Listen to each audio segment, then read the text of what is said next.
Assalamualaikum warahmatullahi wabarakatuh. Halo semua mahasiswa peserta mata kuliah Komunikasi Bisnis dan Hubungan Masyarakat.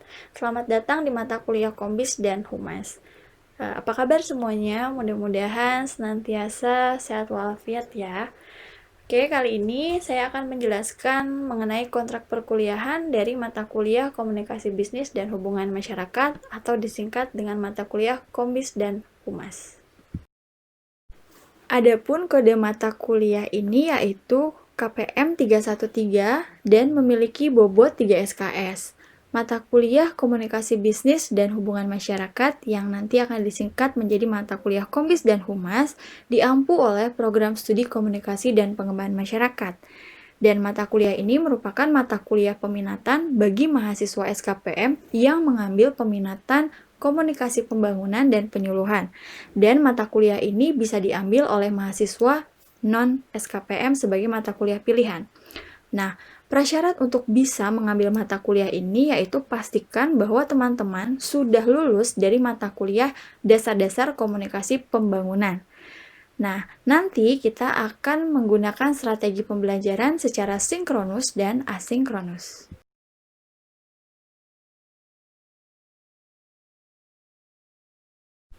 Adapun deskripsi mata kuliah Kombis dan Humas yaitu menjelaskan pengertian konsep, teori, dan berbagai prinsip yang mendasari komunikasi bisnis dan public relation, mulai dari pengertian, tujuan, dan bentuk komunikasi bisnis, komunikasi dalam manajemen dan organisasi, komunikasi dengan berbagai stakeholders, metode serta berbagai keterampilan yang perlu dimiliki dalam komunikasi bisnis dan public relation. Nah, sedangkan capaian pembelajaran dari mata kuliah ini yaitu diharapkan mahasiswa akan mampu menjelaskan pengertian konsep, teori, dan berbagai prinsip tadi yang sudah dijelaskan dalam deskripsi, dan juga mahasiswa diharapkan mampu mengidentifikasi metode serta keterampilan yang perlu dimiliki dalam komunikasi bisnis dan public relation. Adapun tim pengajar mata kuliah Kombis dan Humas, yaitu di kuliah ada saya sendiri, Dwi Retno Hapsari, lalu ada Ibu Dr. Ninu Purnaningsi, ada Ibu Dr. Siti Amanah, ada Ibu Dr. Ana Facia, ada Bapak Hadianto MS, ada Ibu Asri Sulistiawati MSI. Dan untuk di praktikum ada Ibu Dr. Anissa Utami Seminar, ada Ibu Titania Aulia MSI, lalu ada Kak Teddy Asfarila SKPM, ada Kak Aditya Mutafa, ada Kak Maldi Abdul Aziz, ada Kak Anisya Raka, ada Kak Alma Arif Fania Ferda, dan ada Kak Muhammad Gian. Adapun waktu untuk perkuliahannya yaitu hari Kamis pukul 10:30 sampai pukul 12.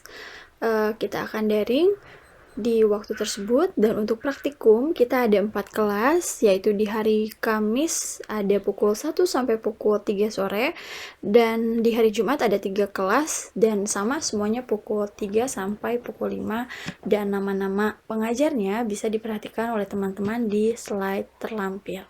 Pun pengorganisasian kuliah, yaitu hari ini kita merupakan perdana ini ya, kontrak perkuliahan dan juga pembahasan PB pertama yaitu pengertian, tujuan, dan bentuk-bentuk komunikasi bisnis oleh saya sendiri. Minggu depan oleh Ibu Siti Amanah terkait prinsip dan konsep komunikasi dalam organisasi bisnis. Lalu nanti minggu ketiga ada dari Pak Hadianto terkait konsep desain pesan komunikasi bisnis. Lalu minggu keempat ada Ibu Ana membahas prinsip komunikasi tertulis dalam komunikasi bisnis.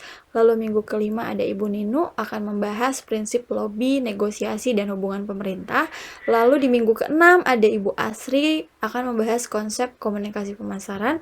Dan nanti di pertemuan ke-7 kita materinya itu teknik-teknik komunikasi pemasaran, dan nanti rencananya akan ada dosen tamu. Nah, setelah itu nanti akan ada UTS, sekitar bulan pertengahan Oktober. UTS kita akan lanjutkan ke minggu ke-8, kita akan mulai membahas materi mengenai hubungan masyarakat atau public relation. Nah, minggu ke-8 saya akan membahas pengertian, sejarah, dan pemahaman PR sebagai ilmu dan profesi. Lalu minggu ke-9 ada Ibu Ana akan membahas fungsi PR dalam hubungan internal dan eksternal organisasi. Minggu ke-10 akan kembali ada Pak Hadianto membahas pemanfaatan media dalam PR. Lalu minggu 11 ada Ibu Ninu membahas manajemen PR dan manajemen krisis.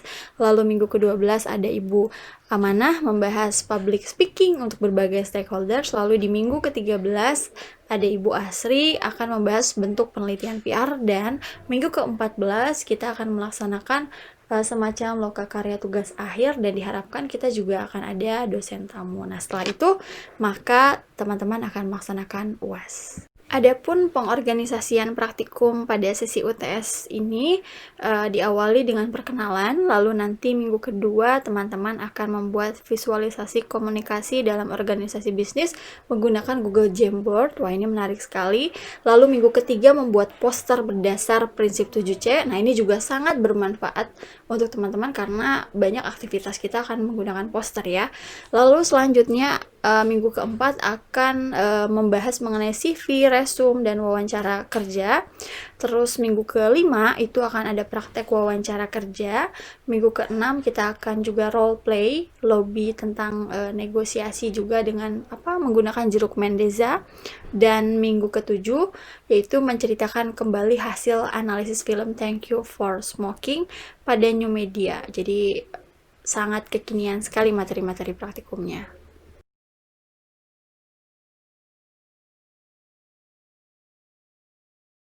Nah, adapun proporsi penilaian dan huruf mutu untuk di mata kuliah Kombis dan Humas ini, jadi proporsinya dari 4 komponen, UTS 25%, UAS 30%, praktikum 25%, dan tugas akhir ini juga berkontribusi 20%.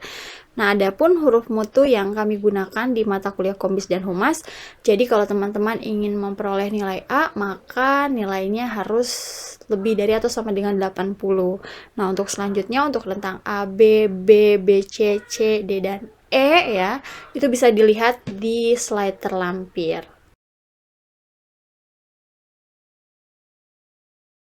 Metode pembelajaran yang akan kita gunakan, ini opsi pertama, kita akan menggunakan PPT Bernarasi yang selalu kita akan upload di YouTube, lalu nanti kita akan diskusi di WhatsApp group. Opsi kedua, kita akan mengkombinasikan antara PPT Bernarasi dengan penggunaan platform interaktif, Zoom ya. Dan opsi ketiga tentu kita akan menyimpan beberapa file di lesson di course, dan mungkin ada hal-hal lain yang mungkin bisa kita gunakan untuk metode pembelajaran. Oke, dan ini terlampir beberapa literatur ya yang terkait dengan mata kuliah Kombis dan Humas yang kita gunakan. Lebih lengkap ada di kontrak perkuliahan. Ada banyak yang kita gunakan. Ini antara lain beberapa rujukan yang kita seringkali gunakan terutama untuk disesuaikan dengan kondisi di Indonesia ya. Jadi ada bukunya Pak Elvinaro Ardianto ya, dan juga ada bukunya Bu Nurlana Arif, lalu ada buku e-book juga yang kita gunakan, bukunya Bu Fientil, dan lain-lain. Jadi jika ada teman-teman yang ingin lebih lanjut membahas komunikasi bisnis dan humas, mungkin nanti kita akan sharing banyak literatur. Oke, sekarang saya akan membacakan tata tertib kuliah dan praktikum daring dari mata kuliah Kombis dan Humas, dan ini terikat bagi mahasiswa dan juga bagi dosen ya, jadi mohon dipatuhi dan dilaksanakan. Pertama, pastikan teman-teman sudah tercatat dan tercantum dalam daftar hadir ya, jadi karena memang dianggap sah kalau namanya ada di dalam daftar hadir. Kedua, teman-teman wajib mengikuti seluruh proses kuliah dan praktikum 100%. Ketiga, baik dosen dan mahasiswa harus melaksanakan pembelajaran daring sesuai jadwal perkuliahan yang telah ditetapkan ya. Yang keempat, mahasiswa memperoleh link kelas virtual dari dosen atau tim sekretariat Departemen SKPM sesuai aplikasi virtual pembelajaran yang sudah kami tetapkan. Dan kelima, mohon baik dosen, mahasiswa, dan asisten praktikum untuk berpakaian sopan dan rapi dengan memperhatikan etika dan estetika ruangan pada saat menggunakan aplikasi virtual pembelajaran. Jadi penting ya, walaupun daring, tetap kita harus mengedepankan etika ya. Yang keenam, mahasiswa harus bergabung di forum virtual pembelajaran 10 menit sebelum jadwal perkuliahan atau praktikum dimulai sebagai bukti presensi kehadiran dan keaktifan ya. Ketujuh, baik dosen dan asisten praktikum wajib memulai kuliah dan praktikum tepat waktu di forum virtual pembelajaran kecuali dengan pemberitahuan sebelumnya kepada ketua kelas atau komti ya. Jadi seperti hari ini misalkan entah mulainya pukul 13.50 misal, dengan asumsi teman-teman menyimak dulu video gitu, tentu kita akan diskusikan di grup ya. Yang kedelapan, mahasiswa yang terlambat bergabung dalam forum virtual pembelajaran lebih dari 15 menit sesudah kuliah atau praktikum dimulai tidak diperkenankan masuk ke dalam forum virtual pembelajaran dan dianggap lalai mengikuti kuliah dan praktikum pada jam kuliah yang bersangkutan kecuali dengan pemberitahuan sebelumnya kepada dosen. Dan kesembilan, mahasiswa yang hadir dalam forum virtual pembelajaran baik kuliah maupun praktikum wajib mengisi daftar hadir kuliah dan praktikum di course.ipb.ac.id ya, dan IPB Mobile for Student. Dan mahasiswa yang lalai tidak mengisi daftar hadir dianggap lalai mengikuti kuliah dan praktikum pada jam kuliah atau praktikum yang bersangkutan. Nah, ini yang juga penting, mohon mahasiswa tidak menitipkan atau dititipkan absen ya. Kenapa? Karena jika ada yang melakukan hal tersebut, maka akan diberikan sanksi akademik dengan huruf mutu E. Jadi tidak ada basa-basi, kita akan langsung berikan E. Oke, selanjutnya yang ke-10, selama mengikuti kegiatan kuliah, mahasiswa wajib mengaktifkan fungsi video ya selama perkuliahan daring berlangsung, karena ini sebagai bukti kehadiran dan keaktifan dalam mengikuti perkuliahan, kecuali ya jika terkendala sinyal, dan ini harus diberitahukan kepada dosen. Ke-11, bagi mahasiswa yang mengalami kesulitan dalam mengakses link perkuliahan, mohon untuk memberitahu dosen sebelum perkuliahan dalam forum pembelajaran virtual berlangsung sesuai yang tertera pada jadwal perkuliahan. Yang ke-12, mahasiswa tidak diperkenankan melakukan aktivitas lain pada saat mengikuti perkuliahan kecuali atas izin dosen. Nah, untuk yang ke-13, mahasiswa yang karena keperluan sangat mendesak terpaksa meninggalkan forum pembelajaran virtual baik kuliah maupun praktikum pada waktu yang terjadwal dan sedang berlangsung, maka wajib meminta izin kepada dosen ataupun asisten praktikum ya. Yang ke-14, mahasiswa yang berhalangan mengikuti kuliah atau praktikum karena alasan yang sangat penting harus menyampaikan pemberitahuan tertulis kepada dosen mata kuliah yang bersangkutan selambat-lambatnya pada hari kuliah atau praktikum berikutnya, dan atau selanjutnya meminta surat izin tidak mengikuti kuliah atau praktikum kepada Ketua Departemen SKPM FEMA IPB dengan melampirkan keterangan atau bukti pendukung.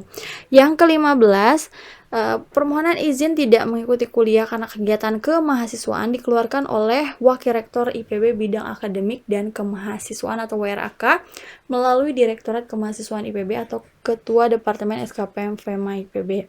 Dan yang ke-16, izin tidak mengikuti kuliah karena alasan sakit dan atau alasan lain yang sah dapat diberikan maksimum 20% dari total kegiatan kuliah 1 semester, yaitu sama dengan 3 kali pertemuan kuliah. Nah, mahasiswa yang tidak mengikuti kegiatan kuliah karena sakit atau alasan lain yang sah lebih dari 3 kali tidak diizinkan mengikuti UAS ya. Jadi sebelum UTS dan UAS berlangsung, tim sekretariat akan mengumumkan daftar nama mahasiswa yang tidak diperkenankan mengikuti UAS. Jadi daftar cekal ya. Dan nilai akhir yang bersangkutan diperhitungkan dengan nilai UTS-nya sama dengan 0. Oke, selanjutnya saya akan membacakan tata tertib terkait ujian UTS dan UAS. Pertama, mahasiswa yang diperbolehkan mengikuti UTS adalah mahasiswa yang hadir sekurang-kurangnya minimal 5 kali pertemuan kuliah dalam setengah semester yang 7. kali pertemuan kuliah. Ya, yang kedua, mahasiswa yang diperbolehkan mengikuti UAS adalah mahasiswa yang hadir minimal 11 kali pertemuan kuliah dalam satu semester. Karena dalam satu semester ada 14 kali pertemuan kuliah. Yang ketiga, mahasiswa peserta ujian wajib melakukan self-enrollment pada mata kuliah di course.ipb.ac.id minimal 1 hari sebelum pelaksanaan UTS, ya. Yang keempat, mahasiswa peserta ujian wajib mempersiapkan semua peralatan baik laptop, kuota, sinyal yang dapat mendukung pelaksanaan UTS dan UAS daring minimal 1 hari sebelum pelaksanaan ujian. Yang kelima, mahasiswa yang karena alasan yang sah berhalangan mengikuti ujian dalam waktu yang telah ditentukan harus memberitahukan secara tertulis kepada dosen mata kuliah atau koordinator mata kuliah dan selanjutnya meminta surat izin tidak mengikuti ujian dari ketua departemen SKPM serta bukti-bukti yang diperlukan. Yang keenam, mahasiswa yang memenuhi syarat untuk ujian tetapi tidak mengikuti ujian sesuai dengan jadwal karena suatu alasan yang sah seperti sakit atau izin itu berhak diberikan ujian susulan. Yang ketujuh, dosen harus mengumumkan nilai ujian baik UTS dan UAS selambat-lambatnya 2 minggu setelah ujian berlangsung. Dan yang terakhir, pemeriksaan kebenaran nilai oleh mahasiswa yang bersangkutan dilakukan selambat-lambatnya 3 hari kerja setelah nilai ujian diumumkan. Jadi lebih dari 3 hari maka tidak akan dibenarkan. Untuk teknis praktikum akan didiskusikan lebih lanjut dengan tim asisten praktikum. Nah, ini adalah data terkait pengelola KPM 313 ini dikelola oleh Departemen SKPM, lalu koordinator mata kuliahnya saya yaitu Duret Hapsari, ini tertera email dan nomor HP saya. Untuk praktikum, koordinator praktikumnya Ibu Anissa Utami Sepinar. Di sini juga tertera email dan nomor handphonenya.